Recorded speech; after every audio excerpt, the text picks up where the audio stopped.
Good afternoon and welcome to this very special live event, Breast Cancer from Screening to Advancements in Care, courtesy of Banner MD Anderson Cancer Center. I'm Kristen Keogh. We have some of the top minds in the field joining us today, including Dr. Hung Kong, Dr. Uma Goyal, and Dr. Wheeler Loving. They're all fantastic doctors with Banner MD Anderson Cancer Center, and we look forward to chatting with them in a moment. First, we want to go over some quick housekeeping items. This is a live streaming event, so if the stream goes down at any time or you have connection issues, we recommend just logging off and logging back on. This event will be available to stream and share on demand once the show is over. So we will be bringing up our doctors one at a time to go over some key items related to breast cancer and the patient journey, and then we will have a panel discussion with all of the doctors together. So that being said, we invite you watching at home or at your office to submit questions throughout the show using the chat feature, and we will try to get to as many of those questions as we can. Now let's get started and meet our first doctor.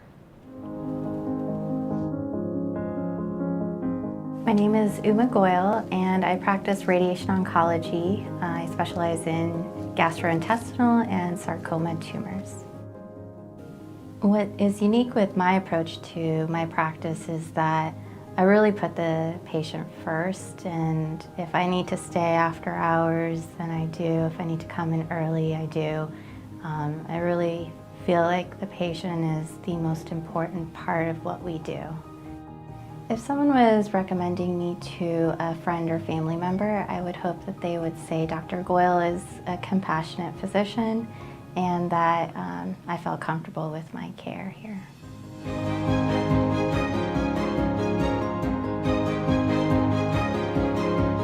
Dr. Goyal, thank you so much for taking the time to be here with us. We really are so grateful for all the insights that you're going to share with us. Thanks for having me. And we particularly want to speak with you about statistics. So let's start with this. How many women are diagnosed each year? So there's going to be approximately 297,000 cases of breast cancer diagnosed this year. And survival rates. What are survival rates looking like now? So there's an estimated 43,000 deaths from breast cancer expected in 2023. Overall, the 5-year survival rate for breast cancer is 91%, but stage is really important in determining that. Can you help us understand those stages more? Could you break down the stages and the corresponding survivability? Yes, so I have a graphic. So stage 0 is in situ disease. We treat it very similar to stage 1. Stage 1 is where there is a tumor in the breast that's 2 centimeters or less, no lymph nodes. Stage 2, where the tumor can be up to 5 centimeters in the breast, and there may be some movable lymph nodes in the axilla. Stage 3, where there could be any size tumor in the breast, but now we've got lymph nodes potentially in the axilla, the internal mammary lymph nodes along the breastbone, or the supraclavicular, infraclavicular region, which is above or below the collarbone. And stage 4, where there's distant metastatic disease, meaning it has spread outside of the breast to other parts of the body. And there's another graphic that shows, based on a patient's stage, what their potential 5-year survival. So stage 1 survival is 99%. Stage 2 or 3, it's about 86%, and then stage 4 is 31%. Given everything that you just shared with us, how important is early detection? Yeah, so early detection is really important. The sooner we can diagnose a breast cancer at an early stage, the improved survival rates for the patients. Dr. Goyal, thank you so much. Now it is time to meet our next doctor. Dr. Wheeler Loving, radiology. In my practice, communication is extremely important. I highly encourage patients to openly ask questions and any concerns that they have about their health. And my job is to then address those questions and concerns as clearly and accurately as possible. I want to make sure that when patients leave from their meeting with me, that they clearly understand and are comfortable with their diagnosis and subsequent treatment plans. The nicest thing that a patient can say about me is that I've made a scary situation into a comfortable one. Breast cancer can be a scary time for a lot of people. We don't know what's going to happen next, we don't know what the plan is, and we're not comfortable with that.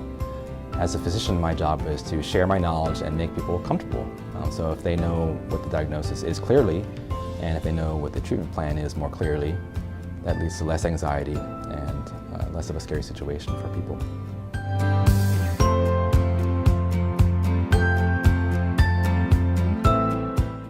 And Dr. Vielert-Loving is here with us in studio. Thank you so much for taking the time to be a part of this discussion. Thanks for having me today. And we're going to be talking about screening mammograms. Let's go over what are the current guidelines for mammogram.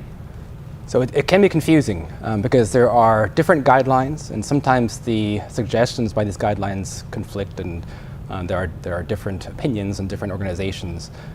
What is a commonality between all of them is that all of them agree that screening, particularly starting at age 40 and getting screening every year, has the most benefit in terms of decreasing risk of death from breast cancer. So that's common between all of them. There is some variation, though, that some people may notice with some organizations that recommend getting mammograms once a year instead of every year, and some recommend starting at age 50 rather than at age 40.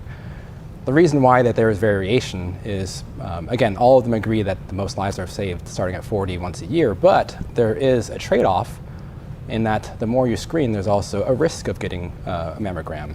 And those risks, by far the most common risk that's touted against mammograms getting it once a year is the possibility of having what's called a false positive or what's called a false alarm. And that's a downside in the sense that if you have a mammogram and it shows something as possibly being abnormal, you would have to have additional testing to clarify if that abnormality is significant or not. And so, not surprisingly, the more you have screening mammograms, the more that you would potentially have these false alarms. And so that's why there's this variation in these guidelines, because some organizations weigh that downside more heavily than others. Let's talk about what your patients tell you about why they put off getting mammograms. What are some of the fears that women have about these tests? So one of the fears, which I just touched on there, was about the false alarms. You know, if a woman has a mammogram and they get notified that the mammogram may be abnormal, that can cause a large amount of anxiety and fear that something's happening. It is important to know that the vast majority of those false alarms are clarified with some additional pictures, 1 or 2 additional pictures, and it clarifies everything, and then they're done. And so people should be reassured that the vast majority of those additional workups don't require much additional testing.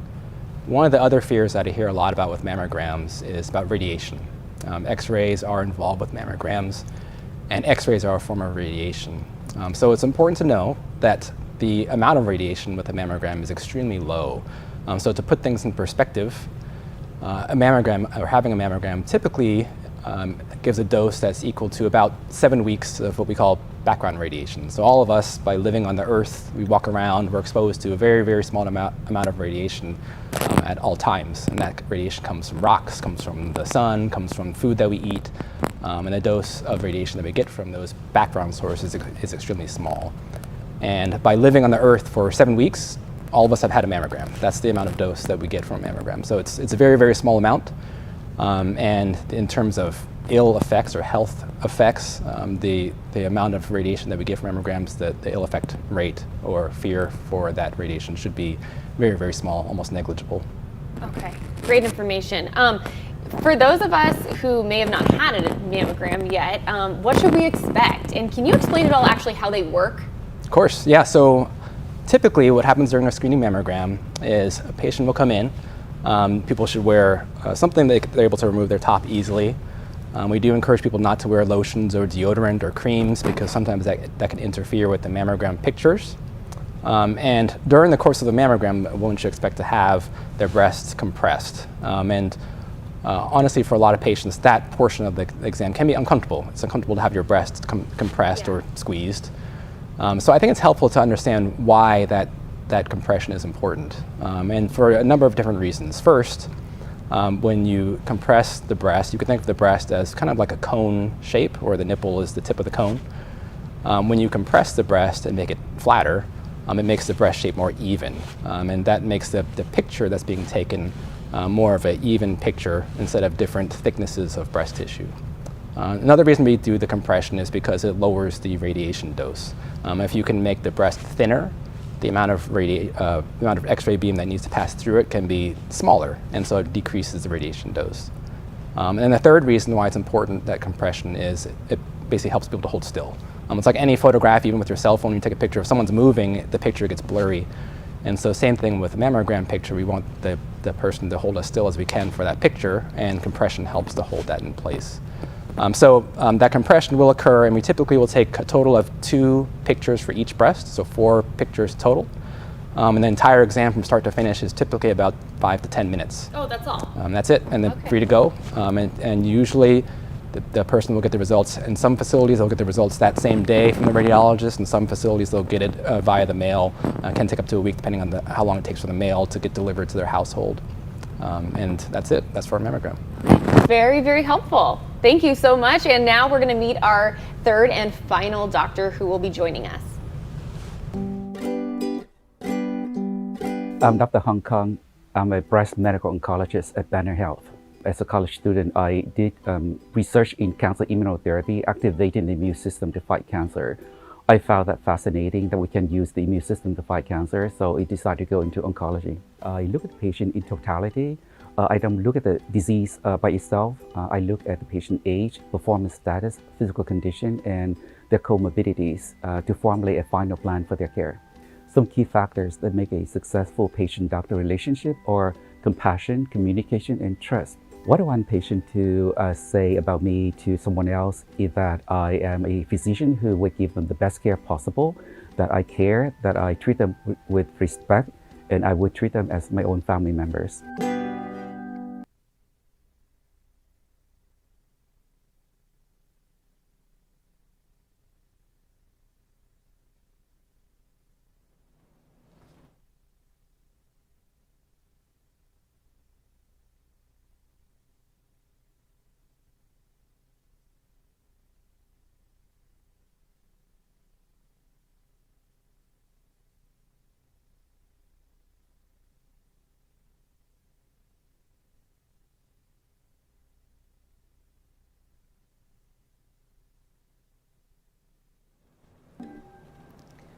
All right. Joining us now is Dr. Kong. Thank you so much for being here. Thank you, Chris. So we're going to be talking about treatment for this portion. So what are the different types of treatment that are offered? So there are 4 common treatment modalities that people are aware of.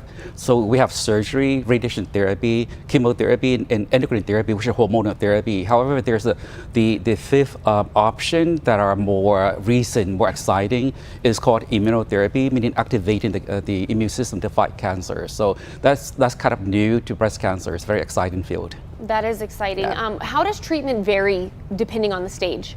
So yeah, it's very important to know what you are treating for, right? Because for early stage, the treatment for curative. For late stage, as in stage 4, we cannot cure the cancer, but it's treatable. So therefore, it's important to upfront the purpose of treatment for each patient. So for early stage, surgery is recommended for most patients, except for very rare cases where we don't recommend chemo, especially for patients who are very elderly who cannot tolerate, chemo surgery. So surgery is recommended. Radiation, some patients do radiation. It depends on the stage of the disease. If they have lymph node positive, or if they have like a lumpectomy instead of mastectomy, then we do radiation. So chemotherapy also dependent on the characteristic of each tumor type. Can you talk more about the developments in care, some of the newer information that's coming out that you're excited about?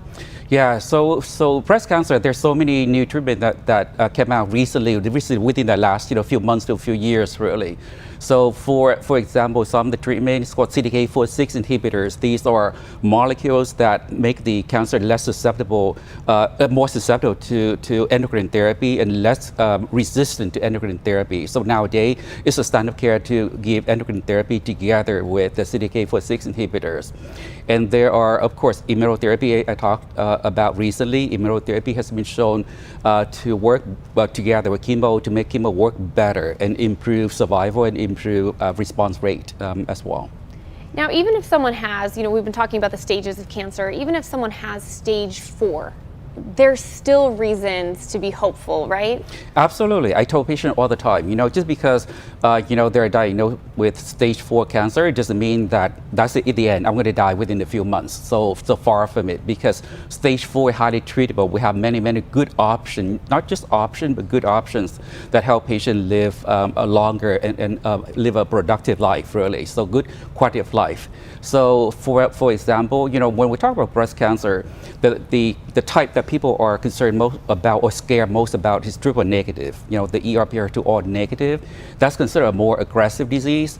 But I had patients who had triple negative stage 4, and I gave them combination of immunotherapy and chemotherapy together, and they have been doing well, still on treatment with very minimal side effects for more than 3 years and still ongoing. And they're healthy and they go about their daily activity, and so that's a very exciting thing. Really. That is amazing. Thank you for sharing that story. Sure, yeah. So now we want to open this up to our panel discussion, and we want to remind you that if you have a question, you can use the chat feature on your screen, and we're going to try to get to as many of your questions as possible. And let's start with some of the questions that are already coming in. What lifestyle changes can I make to lessen my risk? Who would like to take that one? So yeah, I can go with that. So in order to know what to do, you need to know the risk factors, right? Because whatever we do, then we just reduce the risk factors. So some of the risk factors are obesity, overweight, and that's something that we tell patients all the time, is that physical activity is important. You need to exercise, go out there and try to maintain an ideal good body weight, drink less alcohol, because alcohol is a risk factor for breast cancer, and hormonal replacement therapy, because some patients who are postmenopausal, who have symptoms of menopause, like hot flash and stuff, so therefore they take estrogen or estrogen progesterone to reduce the symptom, but those are risk factor as well. So if they take that, they need to talk with the doctors about doing something to reduce the risk of breast cancer from hormone replacement therapy. Thank you for that, doctor. Another audience member would like to know, should I think about genetic testing? Do you want to take that one, Loving? Yeah, I can take that one, sure. So genetic testing, the purpose of genetic testing is to look for what are called mutations, so variations in people's genes or their DNA that may predispose them or make them at a higher chance of getting breast cancer over the course of their life. And there certainly are many known genetic mutations that are inherited from family member to family member, where in a family line, that family has a higher risk of breast cancer as a result of that. And so my recommendation for any patient is to have a thorough discussion with your doctor, with your primary care physician, and talk about your family history, your personal history, any health problems that you have had. And as a result of that assessment, you'll have what's called a cancer risk score. And so that will determine what your lifetime risk, or overall risk of getting breast cancer is, based on all of that history taking. And for a certain proportion of that population, based on those answers and based on their risk factors, they may qualify for genetic testing. And what I recommend as well is that genetic testing is done in an environment where you have follow-up. So for example, at Banner MD Anderson, we have genetic counselors. We have a high-risk program that assesses people specifically in this category, because it's important to have a plan if one of these genetic mutations are identified. The last thing we want is someone to not quite understand what the meaning of a genetic mutation is, and then to not have a game plan for how to approach it and how to mitigate or decrease their risk as a result of that mutation. Do you want to piggyback off of that and answer this next question then? Sure. Because somebody just asked, how does care at Banner MD Anderson Cancer Center differ from other programs? And you touched on it a little with that genetic testing. Yeah, absolutely. So we have a comprehensive cancer program, and specifically talking about breast cancer, we have a comprehensive breast cancer program. What that means is that we have expertise across the entire spectrum of any stage of breast cancer. So starting from the beginning, risk assessment. So before anyone even has a breast cancer diagnosis, they have, of course, genetic conditions or risk factors in their family that may predispose them to getting breast cancer. So we have experts that can address that and decrease the risk of even getting cancer in the first place. And that's at the beginning of the breast cancer continuum, all the way to the end, where we have surgeons and oncologists like Dr. Kong and Dr. Goyal that will treat and eliminate the cancer if it's curable.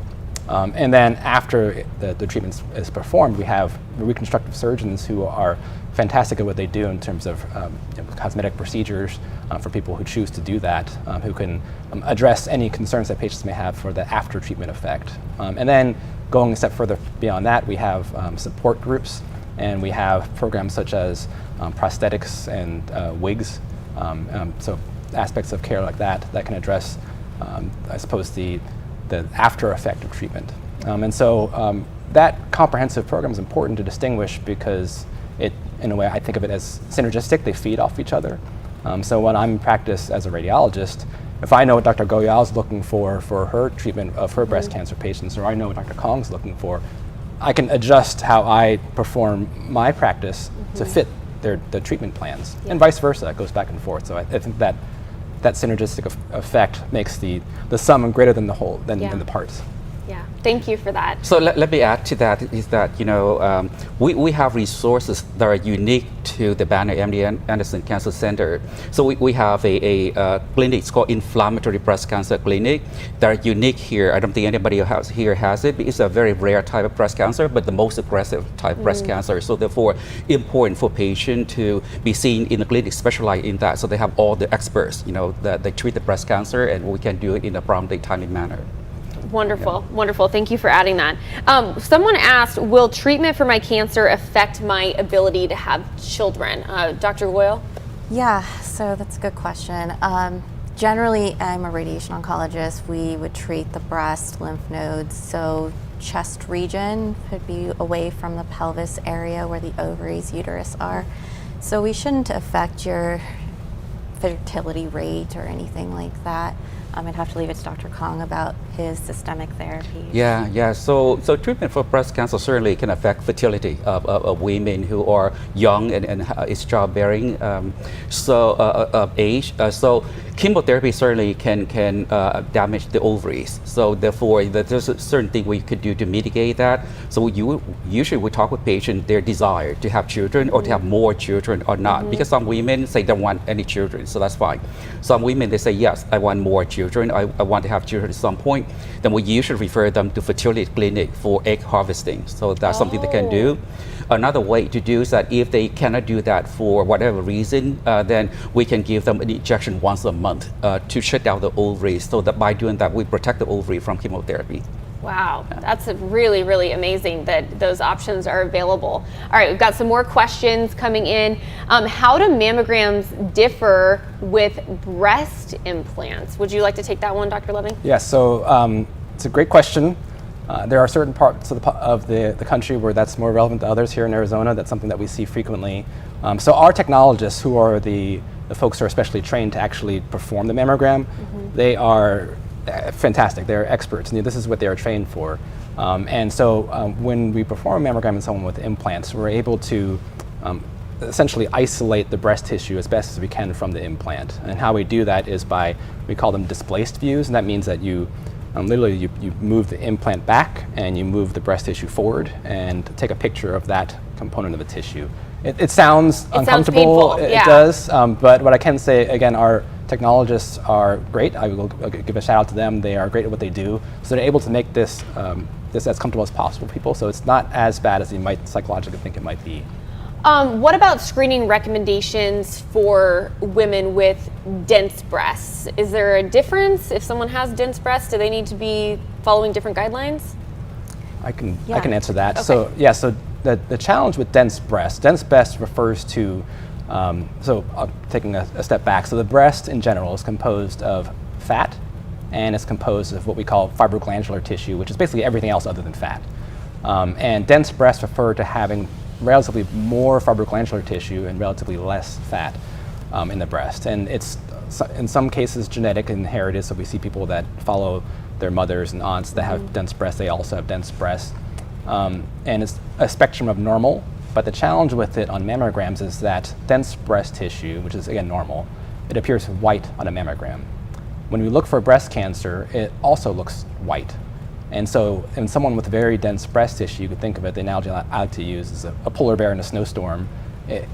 You'll see a white breast cancer hiding among a background of white dense breast tissue.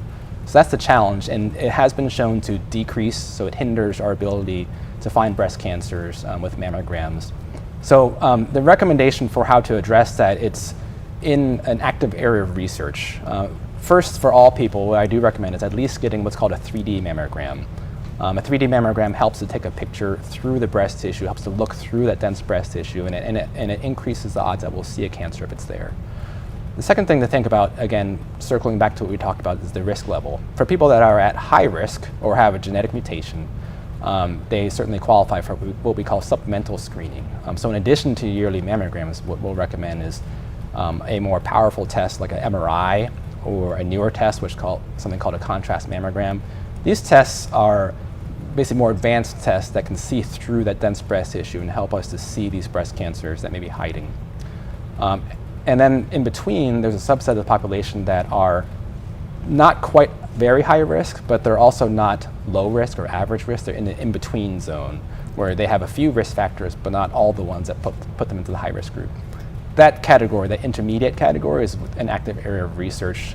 What I do encourage people to do is talk to their doctor about it. There are options, for example, a breast ultrasound, possibly an MRI for certain people that can supplement mammograms and help to see through that dense breast tissue.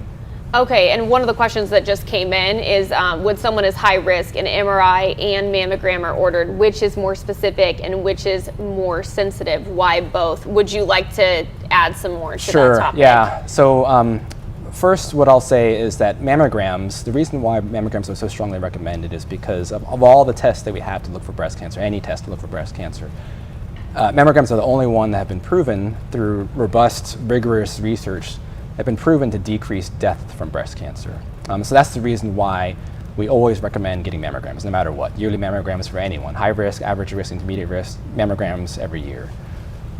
For the high risk group, the reason why we recommend getting MRI is because once a year MRI in addition to the yearly mammograms is because MRIs have been proven superior in some populations to find more breast cancers that the mammograms did not find. Now there's a trade-off there like anything. The reason why we don't uniformly say, well, in that case, everyone should get an MRI is because it does, like we talked about the false alarms, MRI has the potential to find more false alarms. It has the potential to find more things that end up needing biopsy or end up needing further testing that are not significant.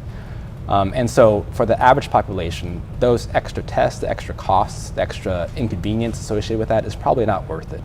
But for the high-risk groups, family history, genetic mutation, categories like that, it's probably worth it because your chance of getting breast cancer is higher, and therefore the trade-off is likely worth it. And that's why we recommend supplementing yearly mammograms. But again, we do uniformly recommend yearly mammograms for everybody because of that robust evidence that these other tests don't quite have yet. They just have not been around long enough. Okay, that's really helpful. Thank you. When it comes to treatment, Dr. Hong, I'll have you take this one. Are there any long-term complications? So yes, there are long-term complications, but rare. Most patients actually have short-term complications that usually resolve a few months after completion of chemotherapy. But there's certainly long-term complications. Some examples, lymphedema right after surgery. Some patients may develop lymphedema anytime. It can be many years after surgery. Or hair loss in a rare patient can be permanent or long-term. Or neuropathy. Certain chemo can cause tingling numbness sensation, neuropathy in the fingers or the toes that can last long-term or permanent in some patients. So some people have fogginess, quote-unquote, chemo brain that can last for a long time. So those are some of the rare complications can last for a long time. To go on that, for radiation, there are some long-term side effects just to be aware of. Radiation can cause scar tissue formation, so the breast can feel firmer or look smaller. So just, as an awareness towards all the treatments that they're going to get. Okay, great information. We have this question, and forgive me, I may butcher the name of this drug here. Why 5 to 10 years on anastrozole? Anastrozole, yeah. Thank you for that. For stage 1 breast cancer, why would that treatment be 5 to 10 years is what they would like to know.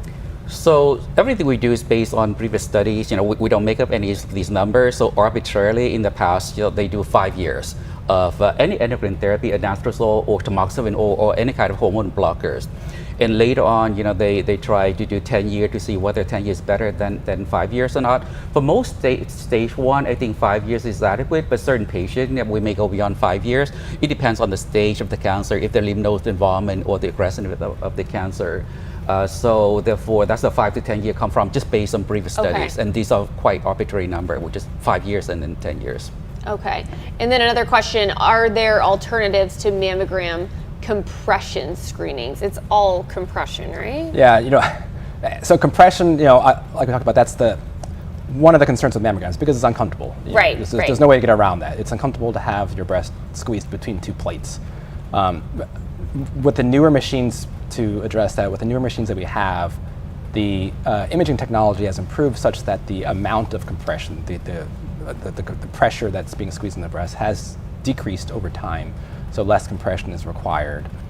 Some of the new machines also have contoured compression plates, and so instead of a flat plate, it's sort of curved to conform to the shape of the breast, and so that also can add to the level of comfort. But in the end, they all require some degree of compression. So in terms of alternatives, as I mentioned, mammograms are the only tests that have been proven to reduce breast cancer mortality. All the other tests have had small studies to show that, yes, they possibly work, but nothing has been proven as definitively as mammograms, which is why there's no way to avoid having that compression with the mammogram and still get the same degree of confidence that you're achieving that risk reduction from early detection. Now, there are some alternatives people may hear of. One, for example, is a thermogram. A thermogram, which you may hear about in the community, it's an infrared camera. It's a camera that looks for heat. So you could think of it as a camera when I'm taking your picture. I'm seeing which part of your body is temperature-wise hotter than the other parts of the body. The thought behind that is breast cancer needs, or any cancer needs, a high degree of blood flow to it to supply the cancer cells to grow. And as a result of that, they're hotter. And the thermogram, in theory, can show hotter parts of the breast, and therefore that may be a cancer.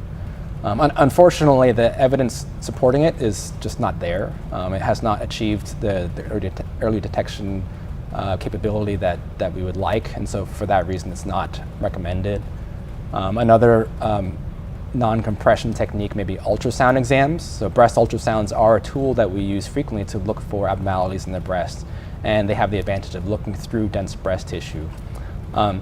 The downside of mammograms in terms of replacing, the downside of ultrasound in terms of replacing mammograms is, again, going back to that evidence, like Dr. Kong talked about, everything that we recommend in medicine in general is evidence-based, and that just means that there has to be strong evidence to show that it actually works before any of us would recommend that you have it. Ultrasounds, in terms of a screening exam, haven't achieved that level of evidence. It has not been shown at this point to reduce breast cancer mortality. And for that reason, along with the other tests, we can't recommend it as, hey, this is a valid replacement for mammograms, but it can be potentially a supplement, an additional test on top of mammograms.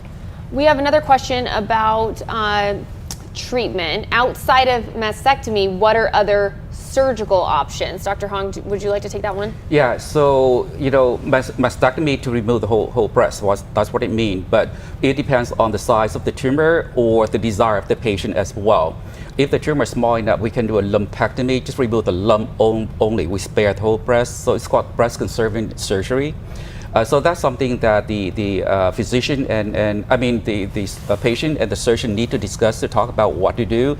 So one thing is that yes, a small tumor we can do the lump, but some patients have great anxiety about cancer recurrence. They want the breast to be removed, and we can do mastectomy based on that alone because mental health is important. Some patients have great anxiety throughout their life. That's not a good thing either. So And one thing I could piggyback on that is our hypofractionated therapy for breast cancers. Yeah. So as far as radiation goes, based on the type of surgery a patient would have, would help us to determine how many treatments for radiation, what location we would be treating breast plus lymph nodes or breast alone, chest wall.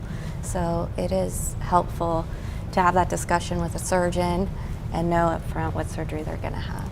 But at Banner MD Anderson Cancer Center, I think we offer more of the short course of radiation therapy now, right, as opposed to the standard 6 weeks. Yeah, and it all depends on a patient's risk factors and what the pathology shows. But the short course of radiation, we are now offering, 5 days of treatment potentially if a patient is a candidate for it versus 15 to 20 days, which is standard of care. So we are starting to get more and more data on different fractionations that we may be able to offer some of our patients. We had another question. This is an interesting one. If a patient is at high risk for breast cancer, would that also mean she is at higher risk for other female cancers? Let me take that one first. So that is true mainly for, say, a genetic mutation. If a patient has a genetic mutation that confer a high risk for breast cancer, but it can confer high risk for ovarian cancer as well. One of the most common examples is BRCA mutation, BRCA mutation 1 or 2. So if a patient has a BRCA 1 or 2 mutation, then just high risk for both breast and ovarian cancer. So that's aside. Other risk factors for breast cancer and for female cancers like ovarian and uterine cancer are very common. So all the common risk factors are obesity, overweight, use of hormone replacement therapy, early menarche, meaning that you have menstruation at an early age, or late menopause, you stop menstruation at a late age, or if you never became pregnant before, never had children before. So all of those are risk factors for breast and ovarian and uterine cancer, similar to that. Another question that we got was, if I have a male in my family who had breast cancer, does that increase my risk as a female family member? So it's very similar to what I said before about genetic mutation, because a man with breast cancer tend to have a high prevalence of having a genetic mutation as opposed to a woman with breast cancer. So therefore, with a male with breast cancer, regardless of any age or any type of breast cancer, we always do genetic testing. And so therefore, with a family member, with the genetic testing, then anybody else in the family need to be tested. And if they're positive for that mutation, then yes, they're high risk for cancer.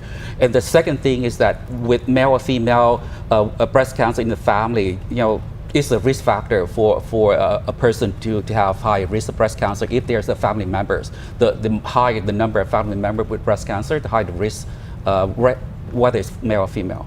We also got a question about at-home genetic testing. What are your thoughts on that?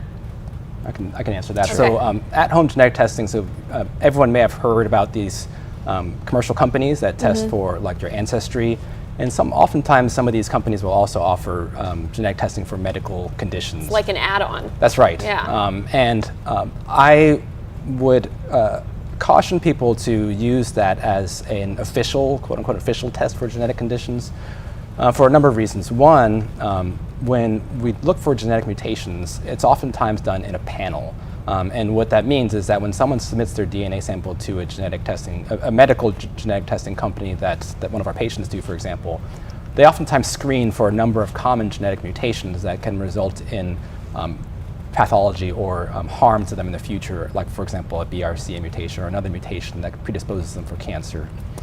A lot of the commercial companies don't do a comprehensive panel, so they may test for 1 or 2 or very specific genetic mutations, but it's missing a large portion of that genetic panel that we normally test for with our patients, and so that can provide false reassurance for someone that believes they're free of a genetic mutation when in fact they didn't receive a full test.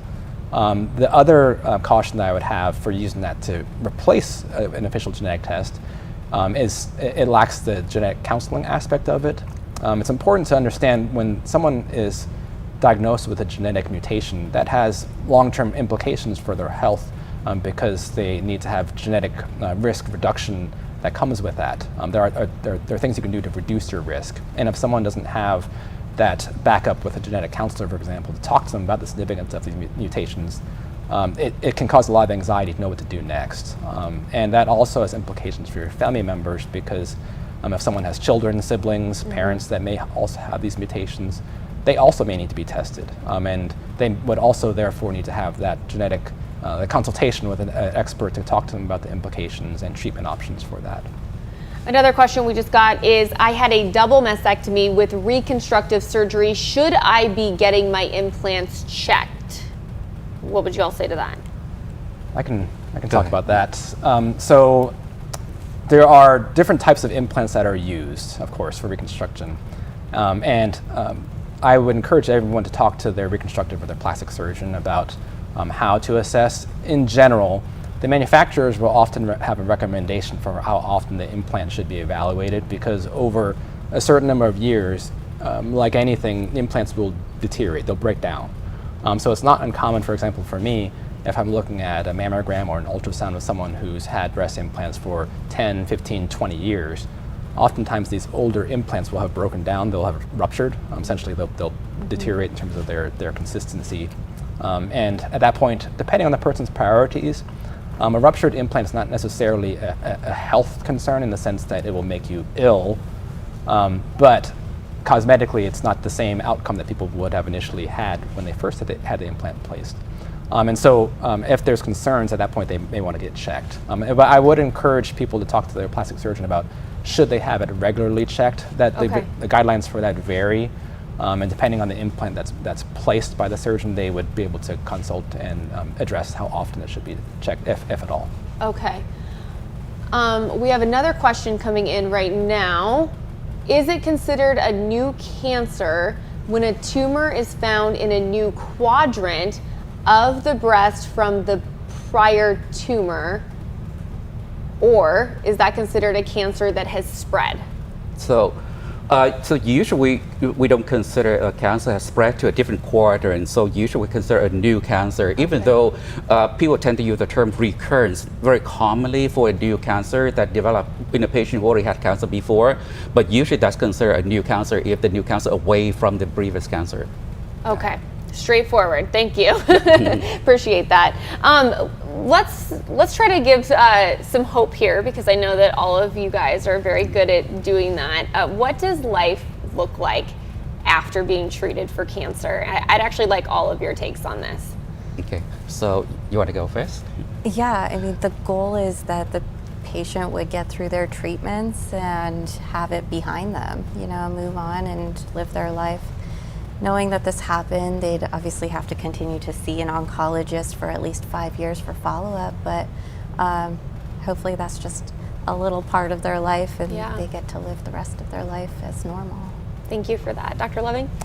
Yeah, so of course, and different people have different reactions to cancer as expected. I think it's all the spectrum of normal. There's no normal way to respond or normal way to live with a cancer diagnosis or to be a cancer survivor.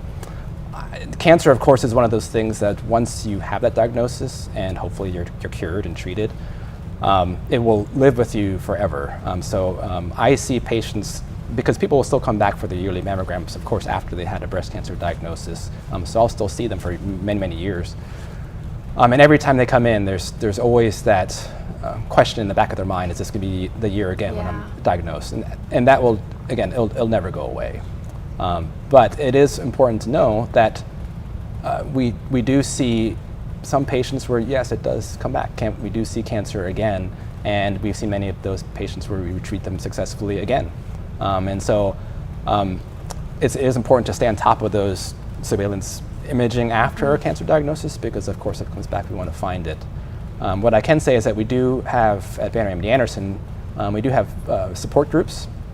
They're open to anyone with a cancer diagnosis, and at any stage of the cancer diagnosis, not necessarily a newly diagnosed cancer. It could be someone who has been a survivor for 20 years. But if it's helpful for that person to have a group of people who have been through things like them, who have experienced life like them of cancer, we do have support options, because oftentimes it's just helpful to have a community to talk to about things. Dr. Kong? So I actually want to tell patients that most patients with cancer, breast cancer, are cured of the disease, really. So yes, cancer can come back in some patients, but it depends on the stage, but overall it's the minority. The majority of patients are cured. And so therefore I want patients to go out and do whatever they normally do, live their life. And anxiety is always there. Anxiety in the back of their mind, they're always concerned about cancer recurrence, of course. But I try to talk to them not to focus on that on a daily basis, right? Just move forward and go back to their work and raise children and, you know, go out and have fun, you know. So live a normal life if you can, and don't focus too much on the word cancer, because it causes a lot of anxiety and depression for no reason, because most of them are actually cured of the cancer. Well, Dr. Kong, Dr. Loving, Dr. Goyal, we have really appreciated your time, all of your wonderful information. Thank you so much for being here for this. Thank you, Yeah, thanks for having us.